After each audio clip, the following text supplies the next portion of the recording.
Hare Gange Mahadev Sri Shankara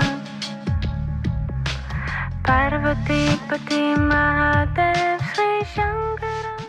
Namaste, it's Sahara Rose, and welcome back to the Highest Self podcast, a place where we discuss what makes you your soul's highest evolvement. In this episode, I wanted to break down a question I get all the time, which is such a juicy and important question. And that is, what do I do if my partner, my romantic partner, is not in alignment with me living my Dharma, or is not in alignment with their own Dharma? Do we break up? Do we stay together? What do I do? And I, first of all, want to just acknowledge you for the self-awareness that you are experiencing right now, to know how interconnected our personal well-being is to our relationships, and for wanting what is best for your partner and for yourself. So I commend you on that, and I totally know what that feels like, to feel like you are shifting and growing and that your partner is not, and feeling like maybe you can change them or love them enough through it, or feeling resentful that they don't care as much as you do, and all of it is normal and valid. I do believe it is extremely important to be in an environment that you feel like you are being respected and received. So an environment where you can share your hopes and your dreams, where you can honor what is true for you, where you can voice your celebrations and your curiosities and not be judged. It is very hard for a flower to blossom when it is constant thunderstorms. And when we're living in a home with a person who every time we have an idea, they're like, oh, that's never going to happen, or you're so lost and confused, or that's delusional, or whatever else it is, that flower is never fully going to be able to blossom. Now, is it their responsibility to water and tend to your flower for you? No. Is it possible to still live your Dharma while another person is not? Absolutely. However, it is going to be more of a challenge because our romantic partnerships are a container in which we want to express the different sides of ourselves. You know, it is very natural to want to share what is on your heart and not want to compartmentalize. You know, my Dharma I can only share with like people on the internet, but I can't share it with my own partner because they're going to think I'm crazy or stupid. So if you're finding yourself in this place that you don't feel supported by your partner, you know, it's a very multifaceted answer because there's not a one size fits all. You know, it really just depends on where you're at in your life and what you want, and so many other external and internal circumstances. So if you are dating someone, you don't have kids, it's easier to go your separate ways because you don't have children, you don't have marriage papers, etc. Does that mean it's the only way? No, not at all, but it is easier. So if you are in a relationship with someone and every time you bring up that you're living your Dharma or you're exploring it, et cetera, and they're knocking you down, I would say this is not the relationship for you, because you want your relationship to be a place that you can be seen and expressed and celebrated and loved and cherished in all sides of yourself. And if someone is trying to prevent you from living your Dharma, that is preventing you from being of service to humanity, you know? And why is that person holding you back? Are they holding you back because they are afraid of stepping into their own dharmas? Are they holding you back because if you follow your Dharma, you may change and they want to keep you exactly as you are? Are they confronted by something it is inside of them that they are not listening to? Are they just not at the same consciousness level as you? Like, what is the thing? And chances are that thing is not in a vacuum. It's showing up in other areas of your relationship. You know, maybe they only want to be the successful one and are having a hard time with you being successful. Or maybe they are self-sabotaging and have different, you know, maybe addictive behaviors or narcissistic behaviors. And this is showing up in all different areas. So someone who genuinely loves you will want to see you happy and will want to see you thrive. And they will love you through your fullest expression, even if it means you may change. True love is, I will love you through whatever it is that you are moving through, even if it means one day you change and you fall out of love with me. because I don't want to contain you and feel like I own you, because that is the only way I can control you loving me, because that is not true love. True love is not saying grow, but only to the point that you will always choose me first, but don't grow anywhere past that. Of course, we probably do want to remain together, but true love is if one day you grow in a different direction than I do, we will both respect and honor that. And we will also, make a commitment to communicating wherever we're at along the journey and bringing the other person along with us, even if that journey looks different for them. So if someone is holding you back from you living your Dharma, there is any form of abuse, of course, but even just a belittling or making you feel unsafe, unheard, and you can leave the relationship, I would say leave. Now, let's say you are married and you have kids. That definitely does make things more complicated. So I would work with a therapist. I would talk your way through it. If there is abuse happening or any other forms of just like belittling, that is something to definitely look into and to not overlook.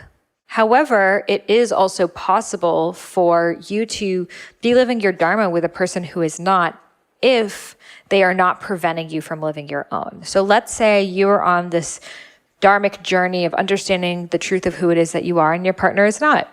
Now, maybe they aren't doing their own, internal work in this way, but they're supportive of you doing it.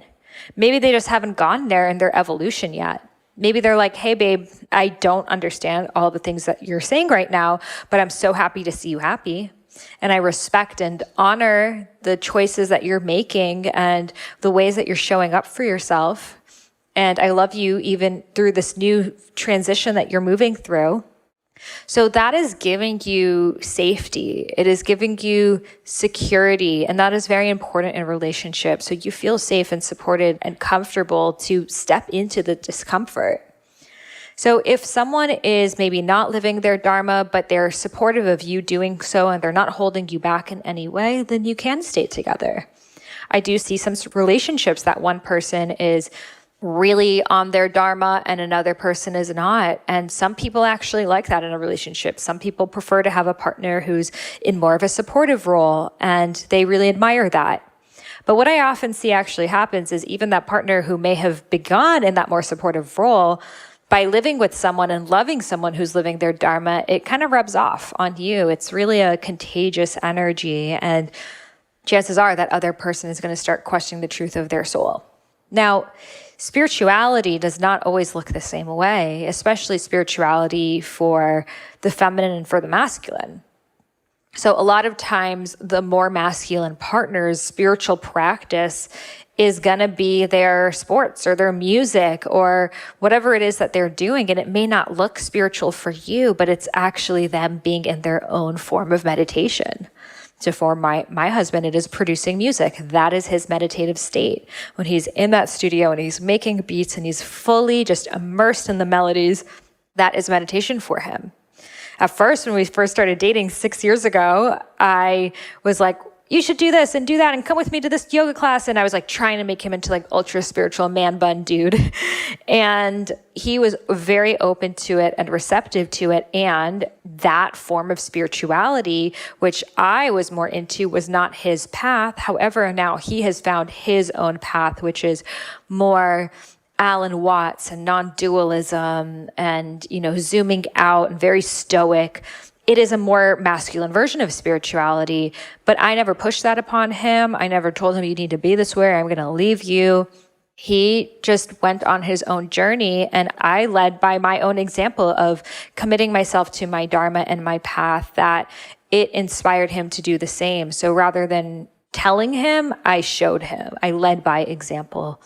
So I did not do this with the intention of, I'm doing this to change you. I did it because I love you regardless of if making music is your meditation, I love you anyways.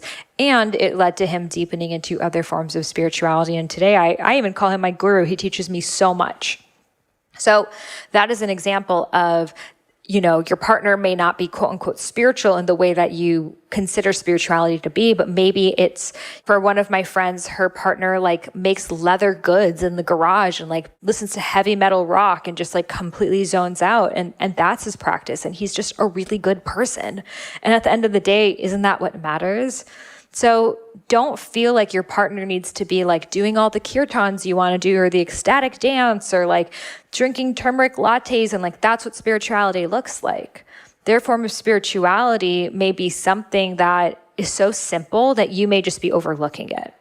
So long story short to this entire question is, if your partner is withholding you from living your Dharma, they are holding you back, they are belittling you, then question leaving the relationship. However, if they are supportive of you living their Dharma, even if they're not living their own, or their version of spirituality may be different from yours, then continue.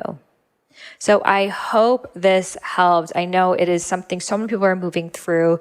I further break down these 5 stages of Dharma discovery that we go through in our Dharma journey in the book, Discover Your Dharma. So if you have not yet, be sure to head over to my website, iamsahararose.com/Dharma to get the book. All the links are there and you can submit your receipt to get my Dharma embodiment practice to dance your way to your Dharma, my Discover Your Dharma meditation, and my Dharma tapping practice. So all of that is available for you on my website. The link is in the show notes, and I'm so excited to share this book with you. So if you've been reading this book, please tag me on your stories. I'd love to see where you're reading it, what you're getting from it. And I'm so honored and so grateful for you to say yes to your Dharma because the world needs it at this time. If you loved this episode, I would love to send you a free gift, which is the first half of my unreleased book, Eat Right for Your Mind Body Type. This is a different book than Eat Feel Fresh, my first book ever, which is not released anywhere, and I am gifting it exclusively to those who leave a review of my podcast in the iTunes store. So all you got to do is head over to iTunes where you may be listening to this podcast and leave a review. Take a screenshot that you've left it and email it over to me at Sahara@eatfeelfresh.com. Again, that's Sahara, Sahara, at eatfeelfresh.com. And I will send you back the first half of my unreleased book, Eat Right for Your Mind Body Type, which goes all into Ayurveda, doshas, plant-based nutrition, body types, all of the things in a really fun and engaging way. So this is my gift to you for free for supporting the podcast. Every single review I personally read. It really helps the podcast be listened to by more people so we can raise the vibration of the planet together. And I am so grateful to have you on this journey. Thank you so much for listening, and I'll see you on the next episode. Namaste.